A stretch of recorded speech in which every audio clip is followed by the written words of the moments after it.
Good morning. This is Horizon's Middle East and Africa. Our top stories this morning. AI optimism lifts Wall Street to fresh records as investors cheer a wave of AI alliances, hoping the billions pouring into the sector will translate into profits and extend tech gains. Tesla shares slipped despite record quarter deliveries. Investors concerned expiring subsidies could weigh on the automaker's outlook. And anger in Morocco, a wave of unrest turns deadly, with thousands of demonstrators taking to the streets to protest poor public services and heavy spending for the 2030 Football World Cup. Well, it's just gone 8 a.m. across the Emirates, at 5 a.m. over here in the UK. Last show of the week for me in London. I'll be back in Dubai next week. And this was supposed to be a non-farm payrolls day, but it's not because of the shutdown. So we've had slim pickings when it comes to U.S. data to pick from. But that hasn't done a lot for equities this week because, if anything, we have continued to go from strength to strength. Another record high for Wall Street yesterday. Both the S&P and the Nasdaq ending in record territory this morning. Futures leaning towards the green once more. So really shrugging off all of those concerns around the shutdown, at least for now. No news seems to be good news for U.S. equities. 10-year yields, we've slipped lower throughout the course of the week. So we're down about 8 basis points. Today, you can see we are below 4.10. So 4.09 is where we're at. 1 basis point higher throughout the course of the session, but still on track for another 2 potential rate cuts by the end of this year. U.S. dollar, you can see trading sideways today, but throughout the course of this week, we are down marginally, about 0.2%. And then gold also continues to, well, slide a little bit this morning, but coming off those all-time record highs. We've been speaking about that this week. On the week, it is on track for its 7th weekly advance, so week after week after week. And then let's flip over as well. A lot of focus on oil as we head into the weekend. We have an OPEC Plus meeting. Bloomberg reporting the other day that the group could be discussing accelerating once again the pace of putting back oil barrels to the market, but potentially as high as 500,000 clips over the next 3 months. So on the back of that, we've seen oil come under pressure. And actually, you can see from this chart that WTI has hit a 4-month low now. So pressure on the energy complex. But let's switch over and talk about how some of the markets in Asia are faring. Min Lo is in our Hong Kong studio. And of course, Min, Chinese markets, South Korean markets are out today. But the AI effect is still taking its, really lifting all of these other markets that are open this morning. Yes, definitely. And it's good to see you back, Jomana. We missed you the last couple of days. But as you can see, a good week for Asia so far. We are looking at 4 weeks of gain in 5 weeks. And again, that AI euphoria taking hold in the market for a second day after the OpenAI partnerships with Korean chip makers yesterday. So the Nikkei, the TAIEX, both pointing up, but Hang Seng, they're moving in the opposite direction. But we flip the board, take a look at the chip sectors, because we're seeing really impressive gains here. Fujitsu, that's a partnership that they have recently signed with OpenAI to build a full stack AI suite, and Hitachi as well. Fujitsu, I believe, signed a partnership with NVIDIA, and Hitachi signed a partnership with OpenAI, and that's up by 9%. And take a look at some of these Taiwanese chip stocks, also up by 9, almost 10%. That's after Sam Altman made his trip to Taiwan as well, meeting with some chip makers in the region. And not to forget Alibaba as well in Hong Kong. Bottom of your screens, you can see it's up by 0.3%. And it's really a very impressive comeback of this tech darling, adding about $250 billion to its market cap this year. Again, a lot of optimism coming through on the AI front. But flip the board, we're taking a look at the yen as well, because we have the BOJ Governor Ueda making his last public speech today ahead of the upcoming BOJ meeting. And you can see here the yen seeing a weekly gain of about 1.2%. And Ueda did say that he might, or the BOJ might, hike rates if economic conditions are met. He also said that price increases could be here for longer than expected. But a little bit of uncertainty still, because we're headed to the weekend where we have the LDP leadership vote. That's going to be a tight race. But Goldman saying that we could see the yen headed even stronger to the low to mid 140 levels in the coming weeks. Yeah, that's going to be a big driver for dollar yen over the next couple of days, in addition to, I guess, some of those more hawkish comments coming through from Wade Min Lo in Hong Kong. Thank you so much. Well, the Trump administration is weighing slashing thousands of federal jobs as it looks to ratchet up pressure on Democrats to end a government shutdown. Let's get into the market implications with Rashmi Garg, Senior Portfolio Manager at Aldhabi Capital. Well, Rashmi, let me just start off by asking you if there are actually any market implications from this shutdown, because once again, we're seeing U.S. equities trade at all-time record highs. They don't seem to be too fussed about the ongoing U.S. shutdown. Yeah, hi, good morning, Jumana, and good to be here. So yes, you're absolutely right. US equities so far have shrugged off the shutdown. And, in general, I mean, being equity investors, we always look at these events from an equity investor's lens. And what we've seen so far is that, markets really do not get impacted by shutdowns as such. And it is really the length of the shutdown which is very important. So if it extends for a longer period of time, that is when we start seeing some economic impact. Now, in this case, what has happened is we are not getting some key data points, and which might, if this lengthens for a longer period of time, then it might actually hamper Fed decision making, and it's pretty much like flying blind a little bit. So that is one of the things. And then the other thing is the mass firings of federal workers, which Trump has threatened, and he's talked about, firing them instead of just furloughing them, and that might, impact the labor markets. Well, I was going to ask you about that. So if this actually does lead to permanent job losses, would that not also pose a disinflationary pressure on the U.S. economy? Do you think that is why we're seeing U.S. bond yields trend lower? Yeah, you're right, Jumana. I mean, in any case, we've seen that there is, at least on the lower end, the U.S. consumer is a little bit weaker.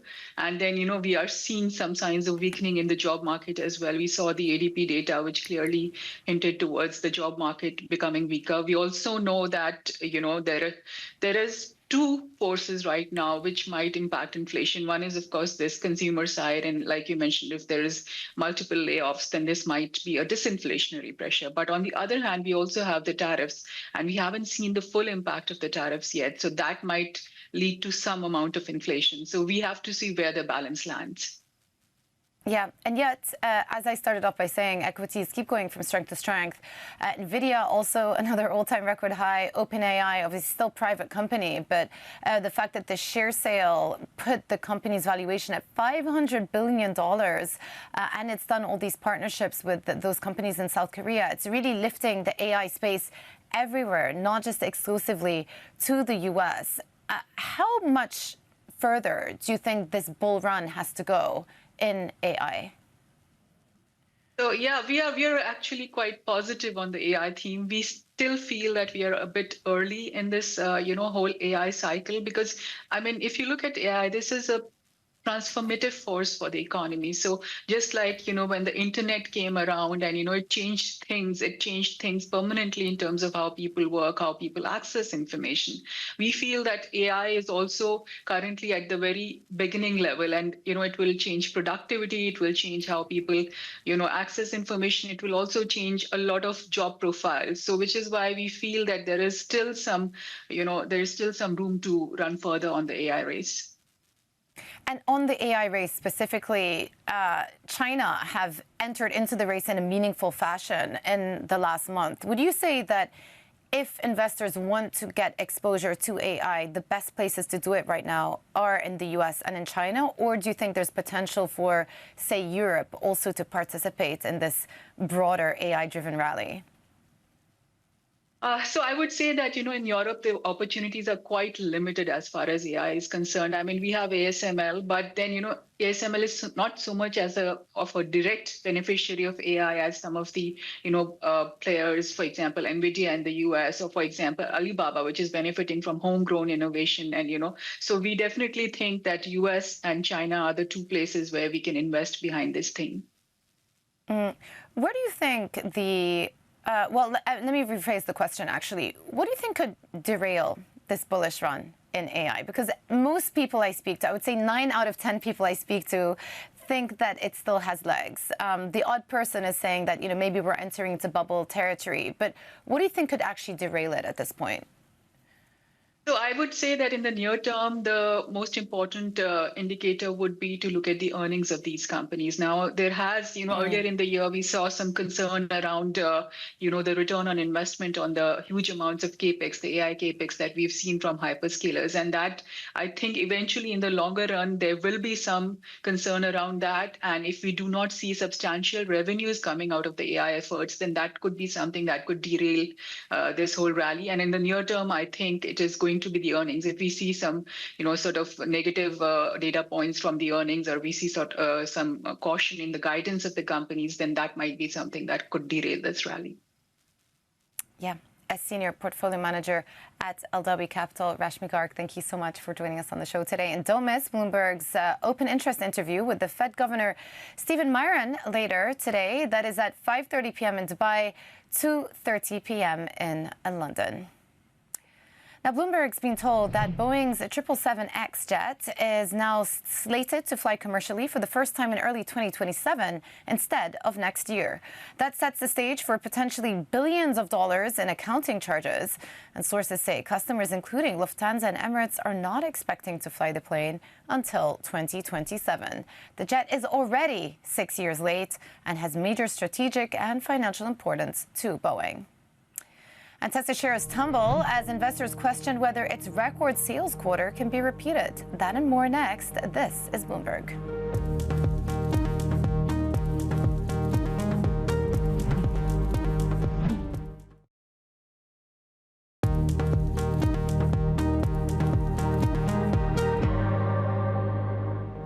Welcome back to Horizons Middle East and Africa. I'm Jumana Bersachi in London. Now, we're watching chip-linked names in Asia today after the AI rally extended on Wall Street. That follows our Bloomberg scoop on OpenAI's valuation reaching $500 billion, making it the world's largest startup. Let's bring in our Asia tech correspondent Annabelle Jewelers. So let's talk about $500 billion. It's pretty astonishing that OpenAI is actually still a private company. What is the significance of this valuation to investors? Yeah, it's very significant. At $500 billion, it really sends a signal across Wall Street that there's still a lot of optimism in this space. It's been very interesting to see the market reaction because yesterday, for instance, we saw the NASDAQ reaching a second straight record. We saw names like NVIDIA, like AMD, like Broadcom gaining as well. So it's really that chip-linked story that continues to deliver here. Just recapping some of this Bloomberg scoop, really amazing reporting. But essentially, as you said, there's been a secondary share sale, so employees at the company have been able to sell stock to investors. They sold about $6.6 billion worth. That's according to our sources. And our sources also told us the valuation, yes, $500 billion. So you're going past the likes of SpaceX, for instance, but you're also really jumping from what we last reported at, which was a valuation of $300 billion for the company as well. So it's very significant. But as I said, the story really coming across in that AI-led rally. And in the session today, I mean, you take a look at those movers in Japan, for instance, that's all chip-linked names that are leading the gains. Tokyo Electron is equipment. Advantest, that's semiconductor testing. Shinetsu Chemical, that's a chemical providing a part of it is silicon design and wafers, for instance, for chip manufacturing. Sumco, similar story as well. And also, I mean, what's translating across to Taiwan today too, and it's no surprise really that Japan and Taiwan are leading the gains in Asia today too. Yeah, well, another stock that I'm looking at this morning, Tesla. So they actually delivered almost 500,000 cars in the last quarter, but that was not enough for investors. They were not impressed. What was missing? Yeah, well, I guess what was missing really was a sense that those kind of blowout figures could continue, because that was really the big question. As you said, you got 500 or nearly 500,000 deliveries in the third quarter. The estimate had been for 440,000. It was a jump of about 7% rather for the same period on the year. So again, very strong. But there's a key issue or area that was playing into this, and that was the EV tax credits in the US. So essentially there were these tax incentives in place that could effectively reduce the price of a Tesla vehicle by up to $7,500. Those tax credits, though, came to an end in September, on September 30. So there were very strong EV sales, but you also saw strong EV sales for the likes of Rivian, for instance, GM, Ford, Hyundai. It's a similar sort of story, customers racing to get ahead. The question is what happens in the months following, and investors are thinking probably the sales will slip, even though there's a lot that are still optimistic about the future growth drivers like robotaxis or robotics, but still they're probably years away from meaningfully contributing to the bottom line. Yeah, especially with the absence of those subsidies. Our Asia tech correspondent, Annabelle Jewelers, thank you so much. Well, coming up later today, we will bring you a conversation with the chief executive of Goldman Sachs. Tom McKenzie will be speaking with David Solomon at Italian Tech Week about the impact of AI on building financial infrastructure for the future. That's at 9:40 a.m. London time, 12:40 p.m. if you're watching in Dubai. Obviously, super topical right now. Now for a look at some of the other stories we're following this morning. Ukrainian President Volodymyr Zelensky says his country may receive longer-range weapons from the U.S. to counter Russian airstrikes. The comments came after he met with European Union leaders in Copenhagen.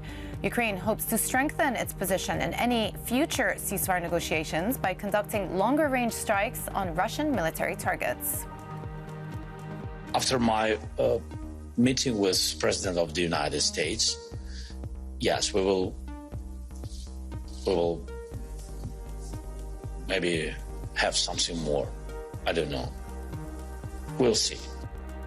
And coming up, unrest in Morocco turns deadly amid youth-led protests over poor services and lavish World Cup spending. We'll get you the latest next. This is Bloomberg.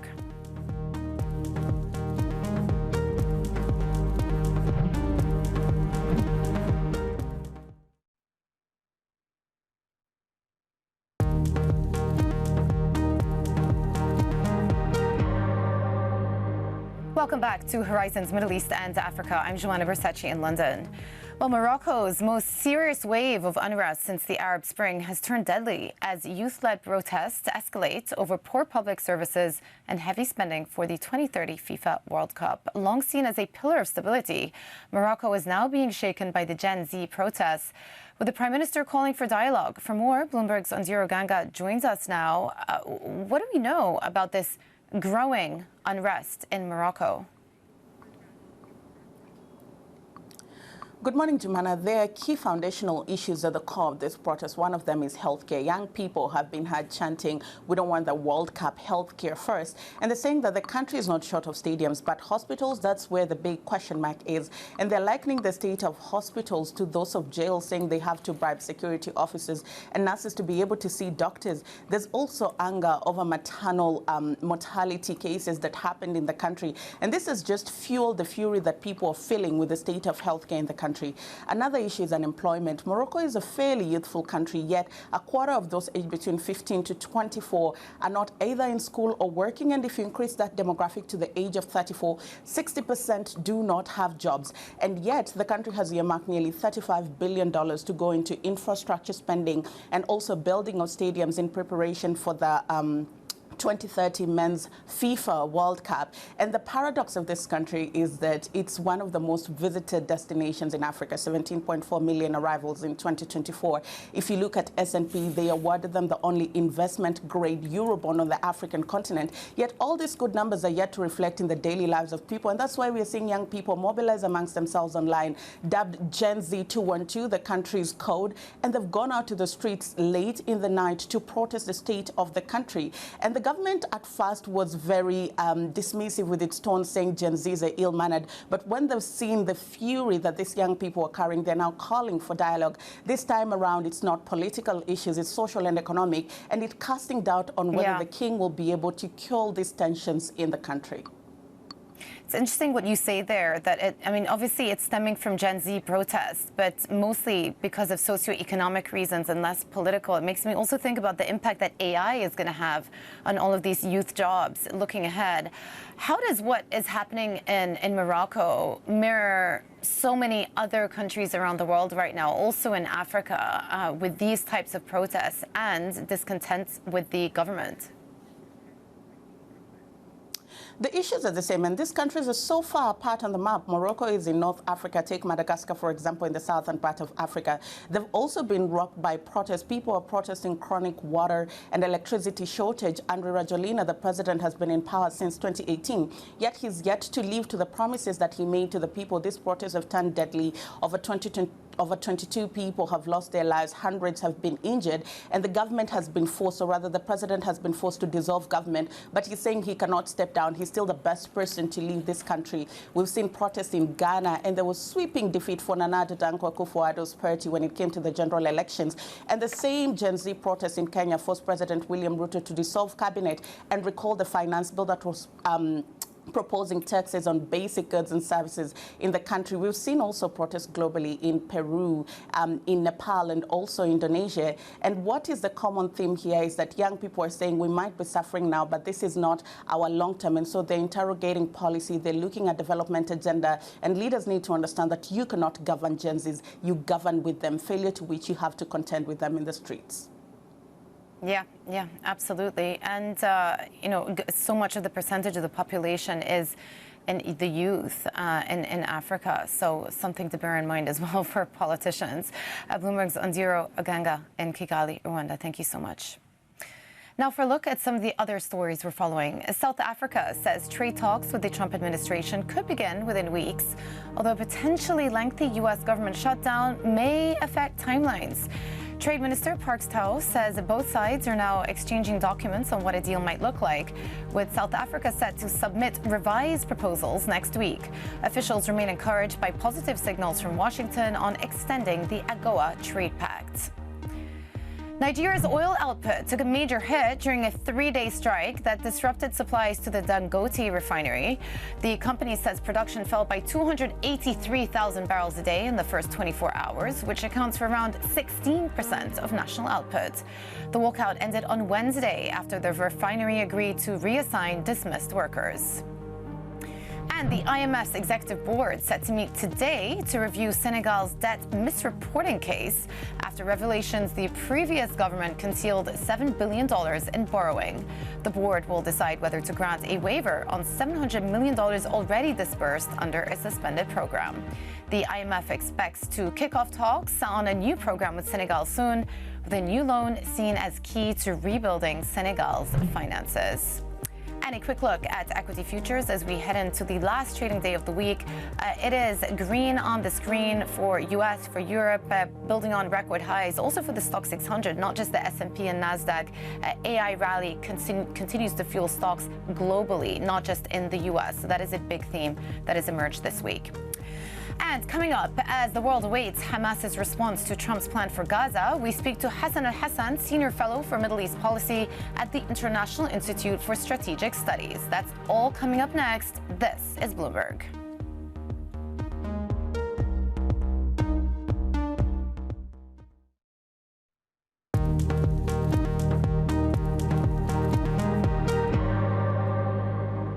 Good morning. This is Horizon's Middle East and Africa, our top stories this morning. AI optimism lifts Wall Street to fresh records as investors cheer a wave of AI alliances, hoping the billions pouring into the sector will translate into profits and extend tech gains. Data delayed as the U.S. government shutdown enters its third day. Non-farm payroll numbers due later have been postponed. The White House is ramping up pressure on Democrats, with President Donald Trump saying he's considering slashing thousands of federal jobs. And anger in Morocco. A wave of unrest turns deadly, with thousands of demonstrators taking to the streets to protest poor public services and heavy spending for the 2030 Football World Cup. Well, it's just gone 8:30 a.m. across the Emirates, 5:30 here in the UK. I'm Joanna Bersetchi in London for the last time this week. I'm back in Dubai next week. Taking a look at how these markets have done. Wednesday, obviously, we started the U.S. shutdown, and there doesn't seem to be any signs so far that the two sides are reaching or close to reaching an agreement. So the shutdown continues, which means we're not going to get non-farm payrolls data today. It was supposed to be a really big week for U.S. jobs data, but the lack of data has actually been, well, net positive for equities. We've seen S&P and NASDAQ once again make these all-time record highs. Tech obviously in focus, as we've been speaking about. OpenAI, that $500 billion valuation, lifting all boats, and those deals, that the partnerships that they're inking with some of those companies in Taiwan and South Korea have been benefiting stocks in the Asia region as well. So it's not just US that's doing well, but broadly the rest of the world has been lifted by tech prospects this week.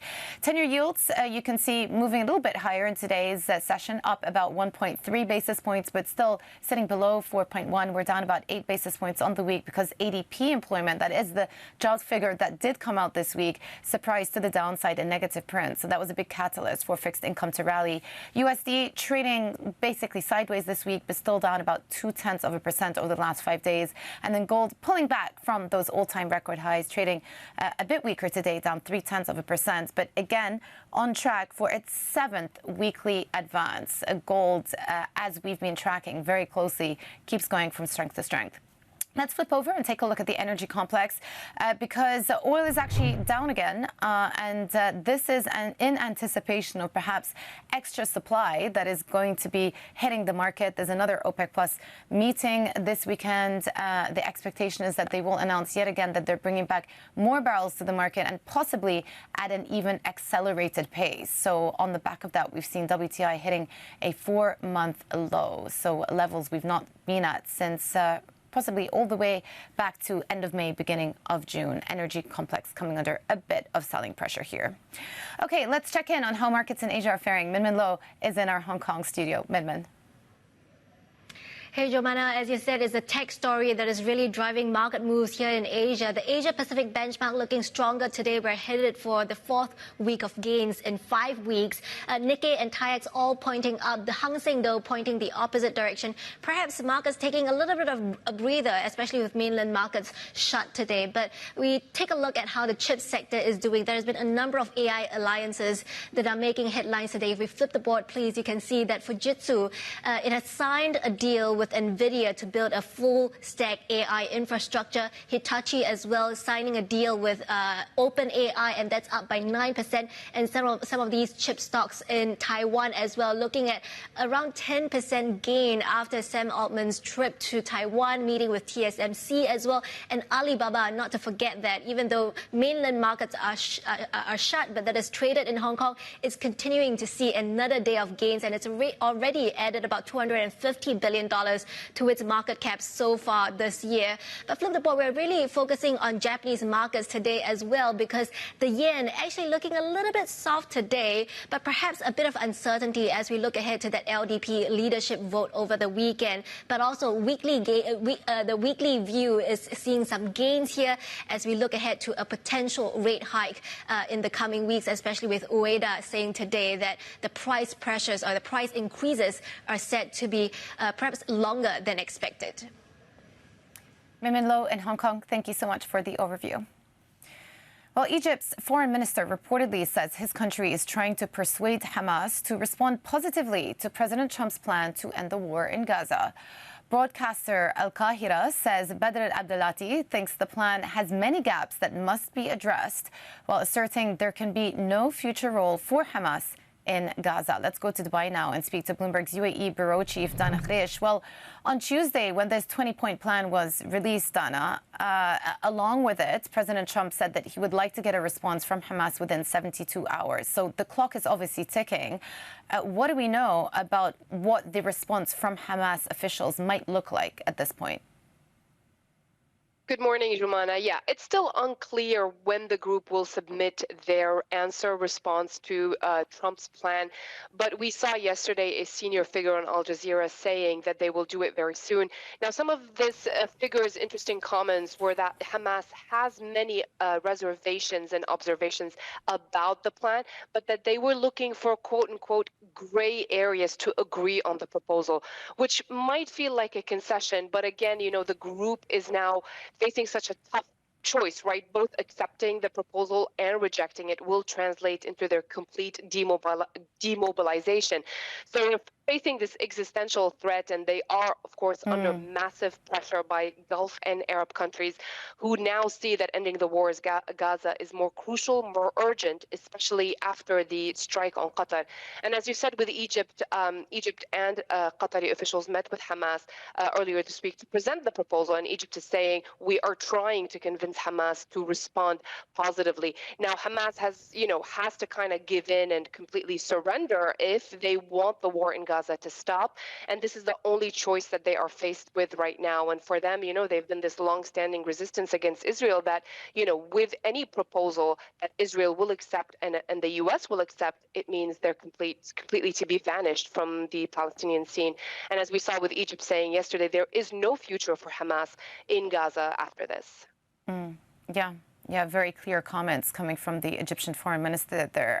Dana Khreish, Bloomberg's UAE bureau chief, thank you so much. Well, let's pick up the conversation, unpacking all of these developments now with Hasan Alhasan, senior fellow for Middle East policy at the International Institute. Hasan, good to have you with us on the show. We were just speaking to my colleague Dana about what we know about the potential response from Hamas. We haven't received an official response yet. How likely is it, in your view, that they will actually subscribe to that 20-point plan in its current format? Hi, Jumana. Always good to be with you. Well, I think we have to take stock of the fact that there isn't a single Hamas here that is in question. And there is Hamas's political leadership, which sits abroad in multiple countries. There are those who are based in Qatar and Turkey and elsewhere. And then there's Hamas's military leadership that is essentially based in Gaza and that is in control of military operations within the Strip. And I think these have their own different calculations. And so Hamas's leadership within the Gaza Strip, yes, perhaps it's exhausted because of a 2-year war, but those who are still fighting are very much hardcore fighters. If they're still fighting despite all of the losses that Hamas has suffered in terms of personnel, in terms of capabilities, then they are unlikely to lay down their weapons and agree to the Trump plan, especially since it lacks any guarantees for a permanent ceasefire or a comprehensive Israeli withdrawal from the Gaza Strip. By contrast, Hamas's leadership abroad might be more amenable to Arab and American pressure. So I think the risk here is that if Hamas's leadership abroad does agree to the plan, we may see a splintering of Hamas between those who are inside Gaza and those who are outside, on the one hand. On the other hand, we could get stuck in a semantic game where Hamas, leery of provoking Trump and Hamas's Arab interlocutors outright by rejecting the plan, might instead welcome or agree to the plan in principle, but express major reservations about some of its key provisions. And so here we may be in a semantic game where Hamas is sort of in principle accepting, but really has big reservations, which is somewhat inconsistent with the way that Trump has put forward this plan as sort of a done package deal. A lot of people were asking when the 20-point plan came out what the difference is between this plan versus prior plans. And, not a whole lot, but I would say one major difference is that, at least in this case, you do have the support of the Arab states. You have the likes of Turkey, of Qatar, of Egypt throwing their weight behind it, saying that they endorse this 20-point plan. How significant is that? And does it really raise the likelihood of there being some form of a deal reached over the next couple of weeks? So I think there are important differences between the current plan and previous iterations that we've seen. In the plan, for example, and proposal put forward by the French and Saudis, there is a role for the Palestinian Authority to play in Gaza's governance, because the idea is that you don't want to sanctify the disconnect between Gaza and the West Bank and set a precedent there. Clearly, Trump's plan has really no provision for the Palestinian Authority playing a real role.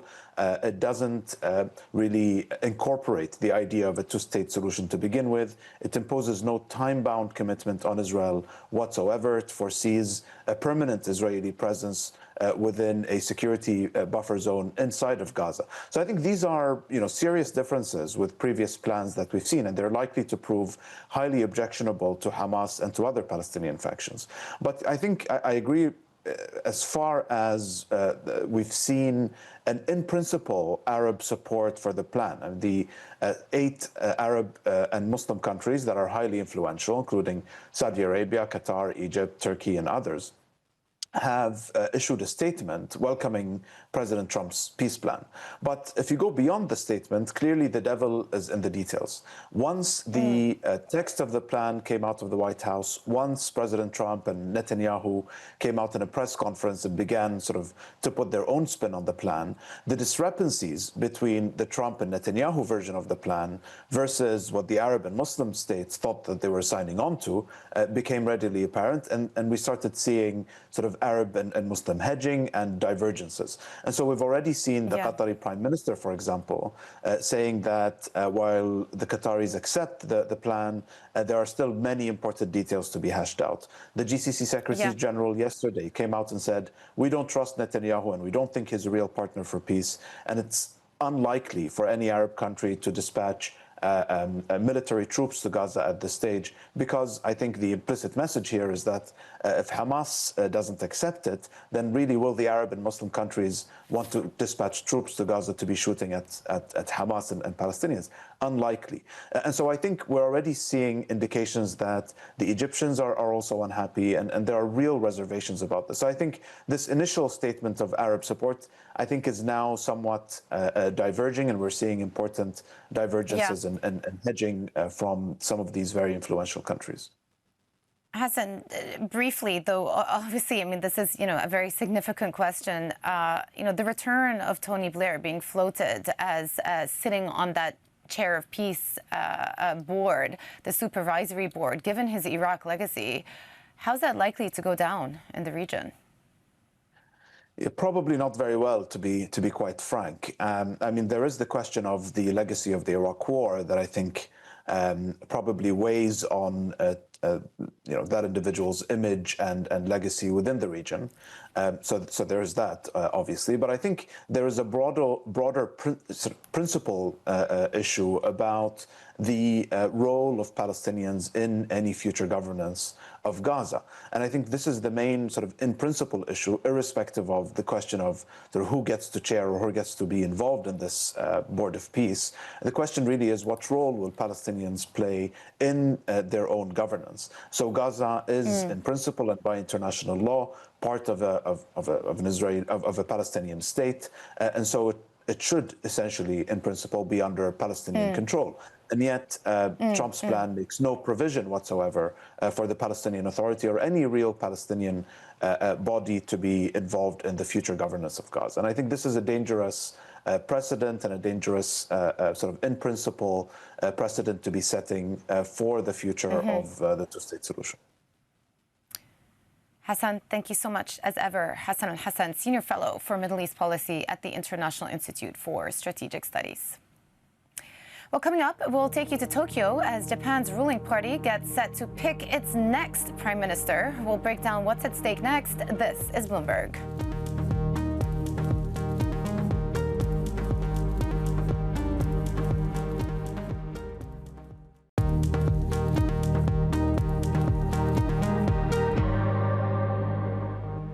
Well, Japan's ruling party votes for a new leader tomorrow, with the winner set to become the country's second prime minister in just over a year.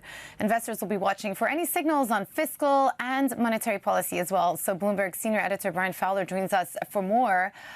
Brian, so this would be the second PM in a year. Talk us through what is at stake, really, for this LDP leadership race. Yeah, well, there's quite a lot at stake, and we'll start with the LDP itself. The LDP has ruled Japan almost without stop for 7 decades since it was formed in 1955, always a steadfast, reliable ally to the U.S. in terms of security policy and other issues of global interest. So there's that. Now, the LDP has lost a lot of its support among the elderly. First of all, they're suffering from soaring cost of living as they live on fixed incomes. And then on the other end of the age spectrum, we've seen a lot of the youth go to some new opposition parties that have appealed with populist policies and kind of an anti-foreign message that seems to be resonating. So this election will really tell us if Japan is set for political stability or if things are going to be uncertain, and then that will have an impact on how Japan deals with global issues as well as economic issues, starting with how best to contend with the soaring cost of living. We just put up a screen now with the names of some of the contenders in the running. What is the current situation of the race? Yeah, so there are 5 contenders, and I think among those 5, really 3 are considered the most likely to win. Just briefly, Shinjiro Koizumi, he's 44. He's considered he would be a breath of fresh air for the LDP. At 44, he would be the youngest Japanese prime minister since the Meiji era, which ended in 1912, if you want to do the math. He's a reform candidate, and he's been had a high-profile job recently as agriculture minister, where he led the effort to cool rice prices, and that's a big deal. That's a staple food for Japanese, so it's important across the nation. Second, there's Sanae Takaichi. She's a right-wing candidate, models herself after Margaret Thatcher, and her policies are very much aligned with her mentor, Shinzo Abe, by which I mean aggressive fiscal spending and support for easy monetary policy. And then the third candidate that we see as a potential winner is Yoshimasa Hayashi. He's currently the cabinet secretary. He's had a ton of experience. In previous administrations, he was in charge of defense, foreign affairs, agriculture, among other key roles. So he's done a lot, but he's a little bit bland. He doesn't quite have the charisma of the other 2 leading candidates. All right. Well, we'll wait and see the results of this leadership contest on Monday. It seems like there will be ramifications also, both fiscally and in monetary policy. So it could be a big one for markets. Bloomberg senior editor Brian Fowler, thank you so much. And coming up, Ethiopian Airlines is charting new routes despite delivery delays. We'll get you the details next. This is Bloomberg.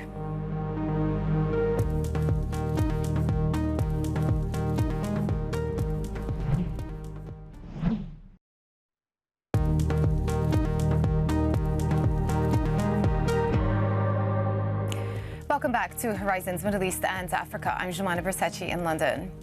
NVIDIA CEO Jensen Huang is reportedly frustrated after a multi-billion-dollar deal to send the company's AI chips to the UAE remains stuck. The Wall Street Journal says the Gulf state promised in May to invest in the U.S. in exchange for up to several 100,000 NVIDIA chips a year. But the investment has not yet materialized. The Journal says the future of the agreement is largely in the hands of Commerce Secretary Howard Lutnick. And Ethiopian Airlines is pressing ahead with plans to expand its global network. The CEO, Mesfin Tasew, told us that while challenges over delayed aircraft deliveries remain, the carrier remains committed to opening new routes. We are opening new routes. We are increasing frequencies. As a result of this, we expect to grow in terms of passenger numbers at a double-digit rate. This will continue. What is double digit? Between 12 and 15. Now we have some shortage of aircraft. Otherwise, we would have grown even faster than 15%. Is there any indication how delayed some of the aircraft is? In terms of narrow body airplanes, we are still on track. But when it comes to wide body airplanes, we are short. We still have shortage compared to our long-term plan. But this will continue maybe for the coming 2 years. After that, we will be receiving wide-body airplanes from Boeing and Airbus in large numbers. Are you concerned, though, about some of those delays, especially if they are going to impact your passenger growth numbers? In the short term, it will affect us a little bit, but we are confident that after a while, we will catch up with our growth plan. Does part of that include some of these new routes and the frequencies? Africa is our home base. We will be adding more destinations into Africa, not only the primary capital cities, but now we are expanding our reach into Africa, into secondary cities. But at the same time, we will continue expanding into Asia, China, and Far East region mainly. And we also have a plan to add more destinations into Europe and North America. Mesfin, I imagine the looming airport in Addis is part of the plan to expand as well. Can you talk about where you are at in terms of funding for this massive airport project? The first phase of the construction work will begin beginning of January. That will be the official start date of the physical construction. As you may know, this is a massive project with a capital investment requirement of around $10 billion. Right. About 30% of that will come from Ethiopian Airlines Group as the equity share, whereas 70% will come from lenders. That's Ethiopian Airlines CEO Mesfin Tasew speaking with my colleague Jennifer Zabazaja. Well, it is the end of the week, and it is still technically NFP day, but there's no NFP data to watch out for because of the U.S. shutdown. So it's slim pickings on the U.S. data front. Though we did get ADP earlier this week, surprising to the downside and really reflecting some weakness in the labor market that catapulted yields lower. But equities, strength to strength. S&P futures leaning towards the green. This after another record high yesterday for the S&P, NASDAQ, and for the Stock 600 as well. So green on the screen. Looks like we're ending the week on a high. That is it for Horizons Middle East and Africa. I'm Joanna Versace in London. I'll be back in Dubai next week. Stay with us.